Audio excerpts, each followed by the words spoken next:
A science story, huh? These NYU scientists, I felt really right. strong. I was so And I just thought, well, I had figured it out It was that golden moment. because science was on my side.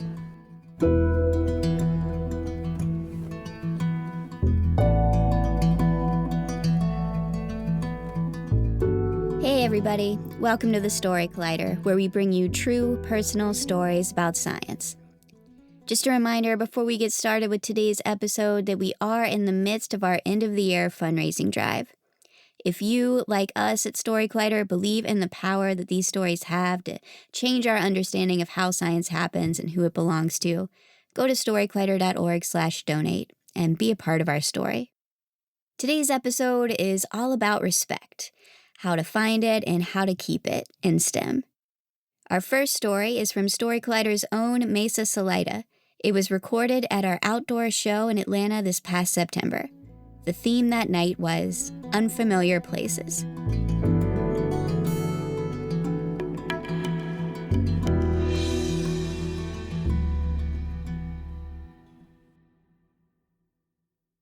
I'm sitting in the passenger seat of a black Mercedes convertible, and we're cruising over the San Francisco Bay Bridge. And it is lovely around me. There are mountains and the ocean and San Francisco beautifulness. But I'm not looking at any of that. Instead, I'm staring at my lap where there's a 9th grade physics worksheet, and I'm looking at it with utter incomprehension and total panic. So there's a forklift, and the driver is pushing on a box, and now the box is going down the hill, and I look over at the man sitting next to me, a man my fiance calls Kilometer, but whose name is actually Miles. And Miles is looking at me with this look I can't quite decipher. Can't tell if he's bored or just really shocked that I'm about to teach this stuff in 2 hours, and I know this much about it. But I have a brand new Ph.D. in chemistry. That means I know a lot about molecules. I don't know jack about forces and friction and physics. But when they offered me this job teaching chemistry, they said, "Can you also teach physics?" And while inside I knew that it was my worst subject ever, I smiled and nodded, because that's what you do when you want a job and they ask you to do something you don't know how to do. You smile, you nod, and then you do whatever you have to do to get it done. So for me, this means staying one day behind Miles's physics class so that as we're carpooling to work every day, he can teach me what I need to know. This is not how I imagined my teaching career to begin. I was starting this past summer where I had me and all of the teachers who were there. And I say me and the teachers because I kind of felt like an imposter. I mean, I was fresh out of grad school. I didn't really know what I was doing. But they're all like talking about habits of mind and student engagement to create global citizens. And I nodded earnestly like I knew what they were talking about inside the butterflies forming. But those butterflies are nothing compared to what I feel now. I cannot nod earnestly about friction and forces. I actually have to teach this shit. So before I know it, we get to school and second period is about to begin, but I am good. I walk in with swagger because these kids can smell fear. But I'm all good. I walk in and I start chatting with my students, and I tell myself it's important to build personal rapport with your students, but inside, I know that I only have about 45 minutes of stuff to teach, and I've got an hour of class, so I have some time to kill. But when I can avoid it no longer, I get started. But like I said, I am good. I start drawing on the board. I got the forklift. I got arrows all over the place. I'm sorry, did I say arrows? I meant vectors with direction and magnitude. I know all the things. So I got the force of gravity over here, I got friction over here, and over here I have a hand in the air. let's be real. 9th grade boys aren't prone to raising their hands. It's Noah, and he's shouting out his question. Meisa, this was San Francisco. They all called me by my first name.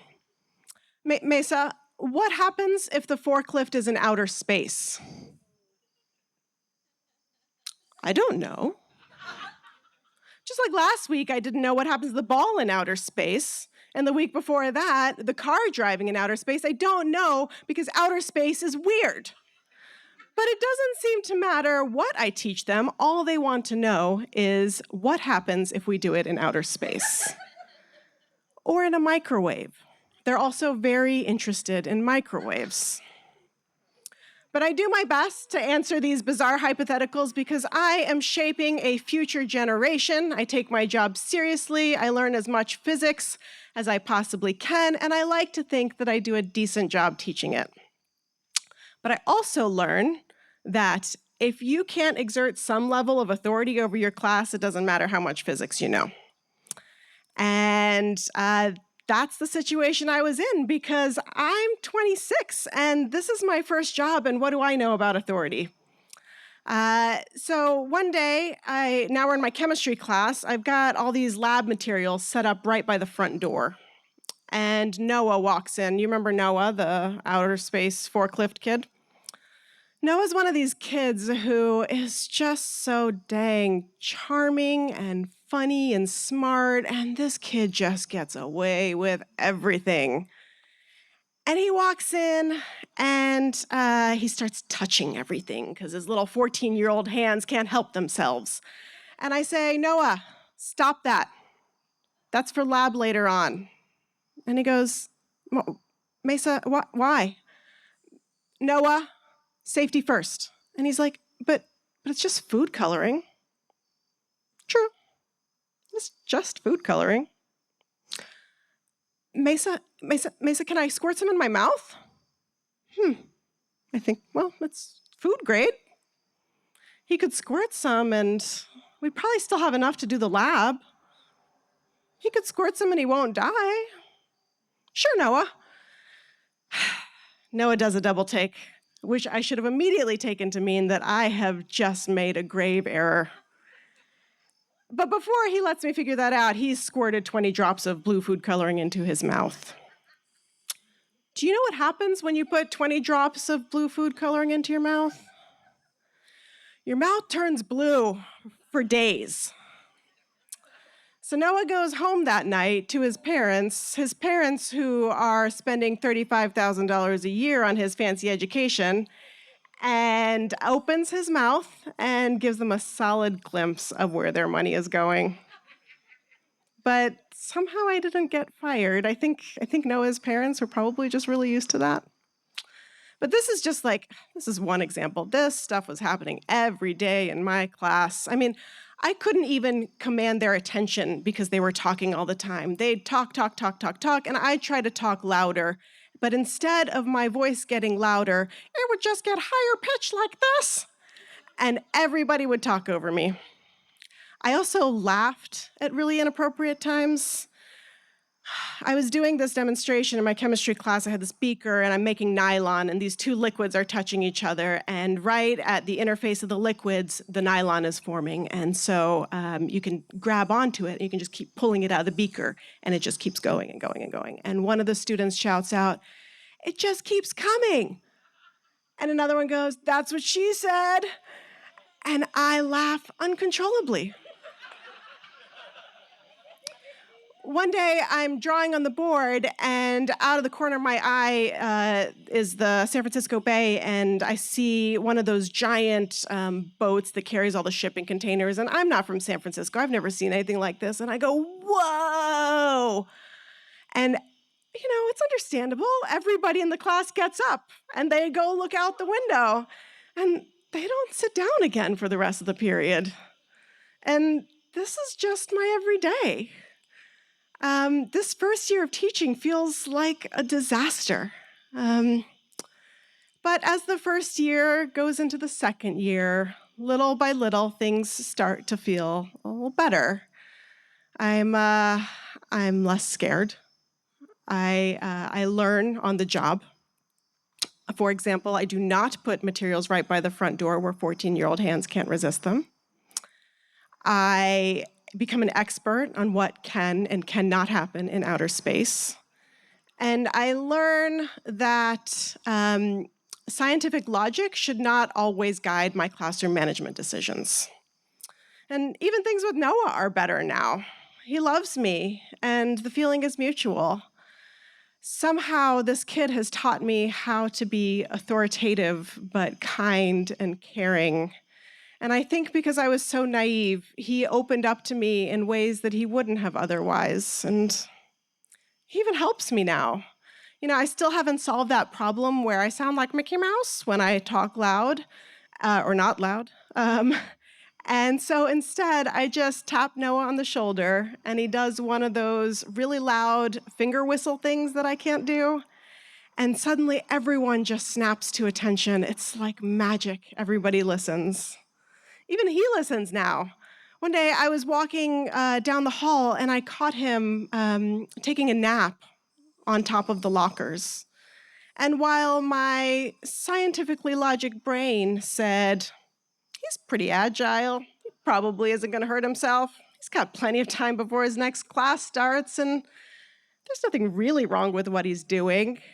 When I told him to get down and he said, why? I said, because I said so, Noah.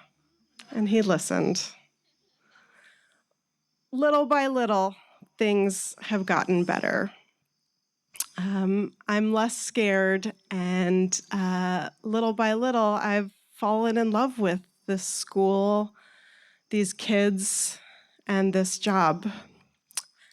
And my husband just got an amazing job offer at Emory, and we're going to be moving cross-country at the end of the year. And when I told Noah that I was moving, he was heartbroken. I was heartbroken, and we both cried.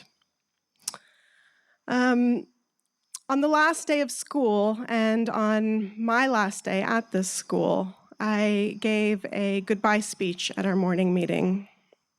I told everybody about Noah and the food coloring. I told everyone how I felt like I didn't know what I was doing. I told them about how I was supposed to be shaping them, but really they were shaping me into being a more understanding person, a more sympathetic and kind and patient person, somebody who understood how to use authority to teach and guide, but let my naive, loving self take over sometimes to be somebody these kids could trust. And while I can't tell you if crying can happen in outer space, I can tell you that right here on Earth, in this room, there isn't a dry eye in sight. Thank you.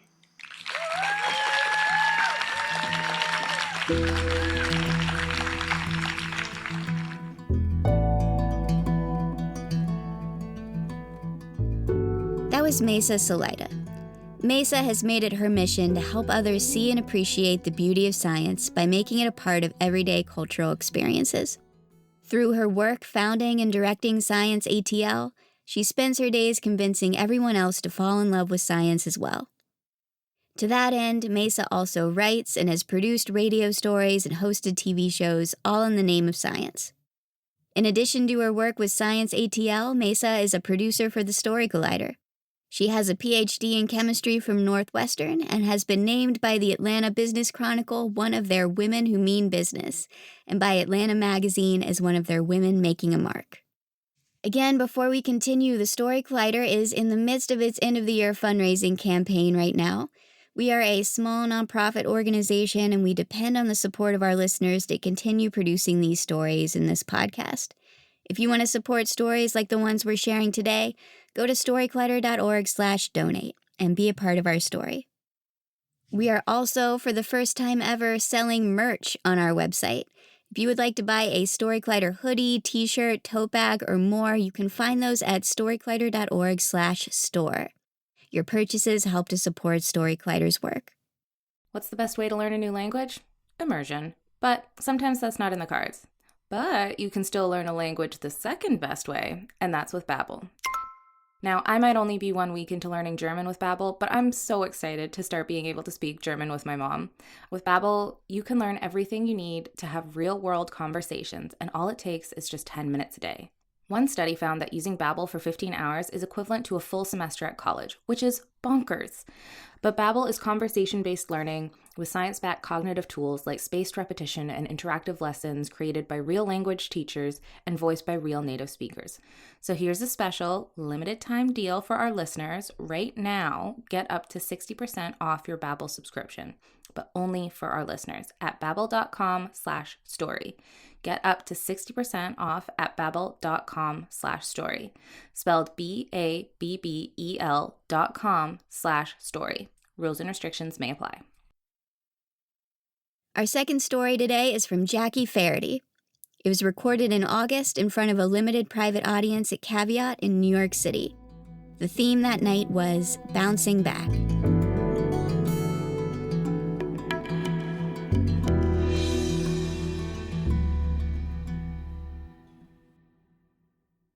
I became an astronomer because I wanted to do something with my daily work life that I thought would give me insights into the meaning of life.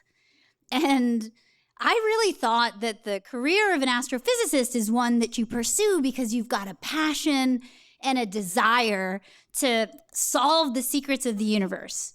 But there's a process to science. When I entered graduate school, I had to choose like a really small subset of the universe that I could focus on. And my astrophysical decision was based on two things. Number one, I wanted to study something that was new to our understanding of the universe. And number two, I wanted to be around good people. And I interviewed the people as much as I researched the objects. That's how important both things were to me. And I discovered that the field of brown dwarfs was fitting both of those things. So brown dwarfs are these objects in between stars and planets, and they form like stars, but they look more like Jupiter. And they're cold and they're faint, so the first one wasn't found until 1995, so it fit the idea that they were brand new. In 2006, when I started my thesis work, they were the new astronomical bodies on the galactic block. They were brand new. So there was lots of room in the science for me to do science, for me to make discoveries, for me to fit in. And the people made the work just as fun as the objects did. I can remember going to conferences and meeting people for the first time whose papers I knew and thinking, we've got a connection. We're studying these same objects. And we would get along. We would go out for a drink. We'd have a world of objects to talk about. It was fun. It was kind. It was jovial. Everything about it had a great vibe. But at the same time I was working on my thesis, there was another scientific group halfway across the world, actually. I was in New York City. They were in Hawaii. And they were working on a very similar slice of this subtopic. I didn't really know how similar, but I knew it was something I would call complementary science that was going on. And the other team was led by this senior researcher, this well-respected, this experienced, tenured, permanent job, well-established researcher that was at a major astronomical facility, astronomical university in Hawaii. And he was leading a major team. Now, the overlap in our scientific interests became a reality to me in the summer of 2012 at a massive meeting of all of the people in my subfield in Barcelona, Spain. And in anticipation of this major meeting of all the minds working on this stuff that I had decided I wanted to do with all these good people, I was working on a new object, and I was so excited about this. There was this new young brown dwarf that I was characterizing. It was about 100 million years old, and it really looked like Jupiter. The properties of it were like screaming at me that it was covered in thick clouds. It had weather-related phenomenon. I felt good. I felt like I was making a big impact in my field working on this object. And part of it was affirming a hypothesis I had in my thesis. So all of it was very exciting.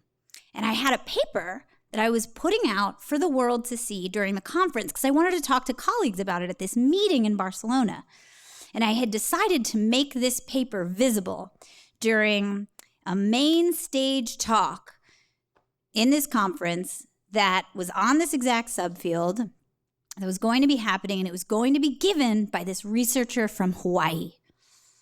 So the conference starts, and it starts with a bang, like a literal bang. The whole city of Barcelona is lit up because they're celebrating St. John's Eve, whatever that was.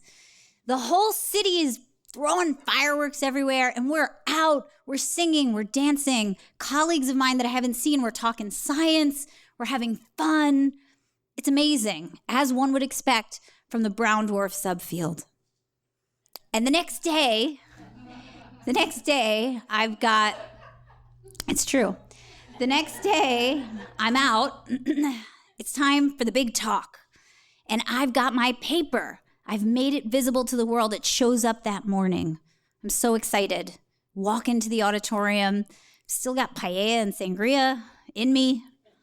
The night before was so fun. And the talk starts. The researcher from Hawaii is presenting this work, and it's very related to my thesis. And there it is on the big screen. He's citing my stuff, which is thrilling. But something isn't right. He's not praising my work. He's criticizing it. And he's pointing out that my errors of my thesis work are just really large, very dismissive. And I sit there thinking, wow, okay. And then the next big blow comes. He brings up a plot from my new paper, and I see it. And I think maybe this is it. But I actually have made a mistake. I've mislabeled something on the plot. If you haven't read the paper, you might think that I've got the age wrong on this object. It's a simple thing. All you have to do is read the text, and you'll know that it's just a simple mistake. But he hasn't read the paper, nor has he read the caption on the figure, which would have cleared it up. Instead, on the big screen is this plot, my name, the whole thing. And he's declaring to this audience of 100 of my peer colleagues, experts in the field, that I'm wrong and that he's working on this object and he's got a measurement of it and that I have made a false claim about the age and the mass of this thing and that he's done it and his error bars are real tiny. It's just outside of what I measured. And he's got an age and my age is wrong and it's just outside of his. And his mass is right and mine is wrong. And it's just about the same as what I said. So he's claiming the exciting science for himself, and he's destroying me in the process. And I sat there, and I was pretty destroyed. It felt like he was punching me in the face for 3 hours, even though it was a 10-minute talk, and he talked about my stuff for 30 seconds. But it was noticeable. He was senior and well known. What he said mattered, and I was junior and new. Multiple people came up to me after and said, oh yeah, that was pretty harsh. People I didn't even know came over to say it. Others just shrugged and said, that's how science goes. Senior researchers destroy the younger junior people to take the science. That's what happens in science. I felt like no one was ever going to look at me as a scientist again. And I walked out of there. I walked through the streets of Barcelona to clear my head, and my gut screamed, you are done with astrophysics. As much as I loved solving the secrets of the universe, I got rocked by that moment. For several weeks after that conference, I was just investigating new careers. But I realized what I still wanted to do was solve the secrets of the universe. What I was running from was the person, was this narcissistic, selfish act. But isn't narcissism and selfishness in every single career? So I felt like, what am I running from? It is. So I thought about it and I thought, what I really need to do is heal and thicken this skin So every morning I would wake up and I'd ask myself, do you feel better than you did yesterday? Not better than the day before the conference, but better than yesterday. And as long as my answer continued to be yes, I continued my path. And I'd remind myself every morning about the good people that I knew, about the amazing objects I was studying, about my desire to uncover the secrets of the universe. Now, I kept running into this researcher. We run the same circles, we're doing the same science for years. And for years, I would give talks, I would go to conferences, and he was the only person I would see in an audience. It could be filled with friends, with colleagues, with loved ones, with celebrities. It didn't matter. I was laser focused on him. I would craft my talks so that I would praise his work and his science to feed his ego so he would stay off my back. That's like a classic victim's response. But my skin thickened and my confidence grew. And just before COVID, there was a meeting in Santa Cruz that we were both at. And I gave a talk. And it was the first time I can remember where he's in the audience and I just don't care. So, of course, the end of the talk, time for questions, his hand shoots up. Aggressive, combative question and comment come out of his mouth. Pre-Barcelona Jackie would have run out of the room, dumbfounded that this is how science goes on. But I listened, and instead of shrinking in fear, I grew. My back straightened, my hair went back, my hands went on my hips, and I responded to his comment that my science was simple and had been done before with, "That's just your opinion. So fuck off with your narcissism." Okay, I didn't say that last part, but I did think it, which is critical to the story. So then I sat down, I closed my eyes, and I saw Barcelona. And when I opened them again, I felt good. I felt recovered. And I asked myself, do you feel better than you did before that conference? And the answer that came screaming out of my gut was 1,000 times better. Thank you.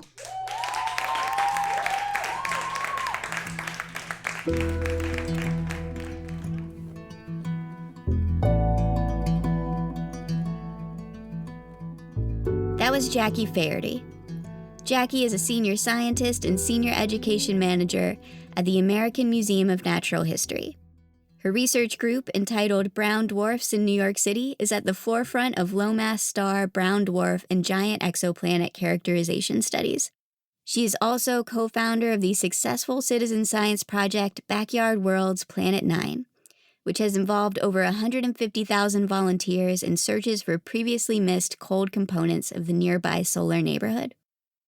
The Story Collider is so grateful to Meisa and Jackie for sharing their stories with us.